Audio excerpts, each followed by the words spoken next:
Hello everyone, আসসালামু আলাইকুম। আশা করছি যে যেখানে আছেন সবাই খুব ভালো আছেন। আজকে আমি আপনাদের জন্য নিয়ে এসেছি খুবই মজাদার টক ঝাল মিষ্টি ম্যাঙ্গো বার বা আমসত্ত্ব রেসিপি। এই রেসিপিটি ছোট বড় সবারই খুব প্রিয় এবং বাচ্চাদের তো এই ম্যাঙ্গো বার দোকান থেকে কিনে খায়। এটা বাচ্চাদের খুবই পছন্দের একটি রেসিপি।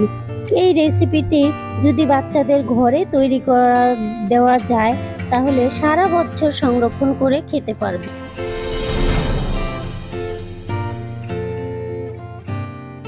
চলুন তাহলে শুরু করি বাচ্চাদের এই পছন্দের রেসিপিটি।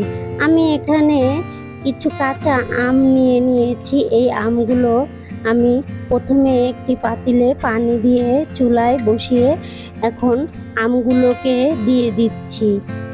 আমি এখানে 4টে আম নিয়ে নিয়েছি, আপনারা চাইলে কম বেশি করে নিয়ে নিতে পারেন।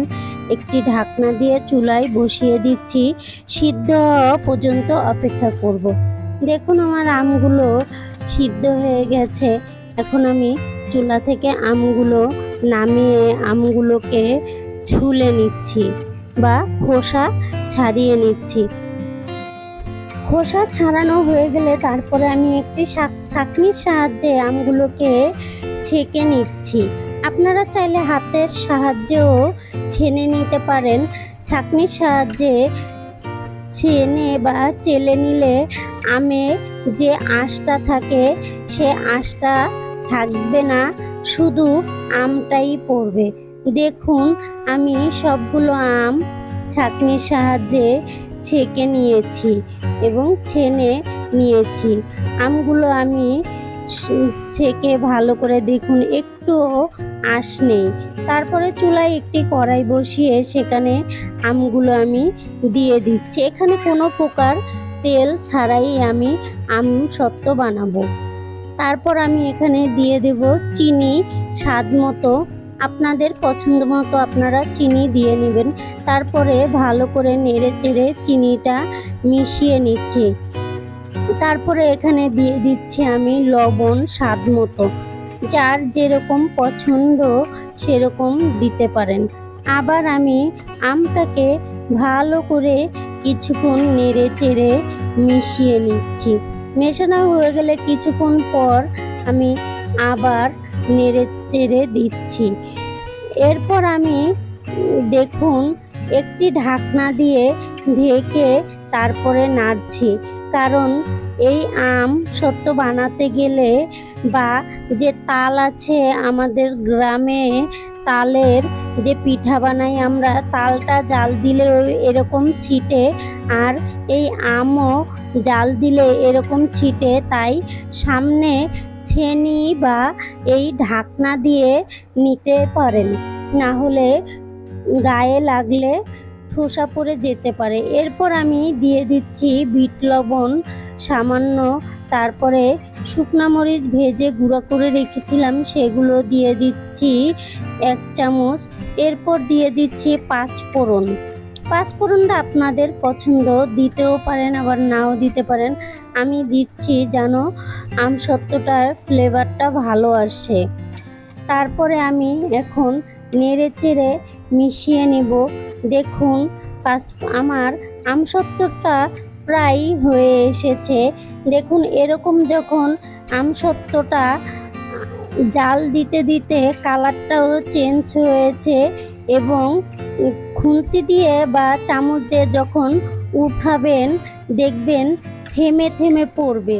এখন দেখুন আমার আমসত্ত্বটা একদম রেডি হয়ে গেছে। এখন আমি আমসত্ত্বটা চুলা থেকে নামিয়ে নিব। এরপর একটি ছেনিতে, যার যেরকম ছেনি আছে সেখানে সরিষার তেল মেখে এখন আমগুলো আমি ঢেলে দিচ্ছি। ঢেলে ভালো করে খুন্তির সাহায্যে বা চামচের সাহায্যে আমগুলোকে ছড়িয়ে দেব। যতটা ভালো করে ছড়িয়ে দিবেন, পাতলা করে ছড়িয়ে দিলে তাড়াতাড়ি শুকাবে, আর মোটা করে ছড়িয়ে দিলে একটু দেরি হবে। আমি একটু পাতলা করেই ছড়িয়ে দিয়েছি যেন তাড়াতাড়ি শুকায়। দেখুন আমার এই আমসত্ত্বের কালারটা খুবই সুন্দর হয়। আমি 2 দিন পর আমসত্ত্বটা দেখুন শুকিয়েছে। এখন আমি আপনাদেরকে দেখাচ্ছি আমসত্ত্বটা শুকানোর পর কালারটা কেমন এসেছে। আমি আপনাদেরকে কেটে দেখাচ্ছি যে আমসত্ত্বটা কেমন শক্ত হয়েছে। অনেক শক্ত হয়েছে এবং রাবারি হয়েছে, একদম দোকানের মতোই হয়েছে। দেখুন আপনাদের আমি একটি উঠিয়ে দেখাচ্ছি। দেখুন কতটা পাতলা হয়েছে। আমি একটু পাতলা করে দিয়েছিলাম তাই পাতলা হয়েছে।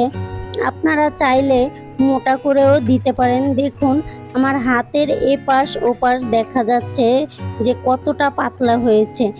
পাতলা করে দিয়েছি, বেশি মোটা হলে আমার ভালো লাগে না, তাই আমি পাতলা করে দিয়েছি। আপনারা চাইলে আরও মোটা করে বানিয়ে নিতে পারেন।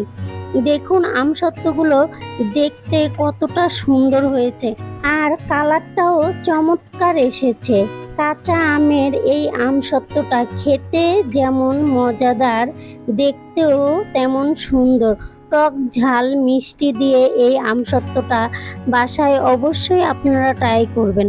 আমার ভিডিওটি ভালো লাগলে অবশ্যই কমেন্ট বক্সে কমেন্ট করে জানাবেন। আল্লাহ হাফেজ।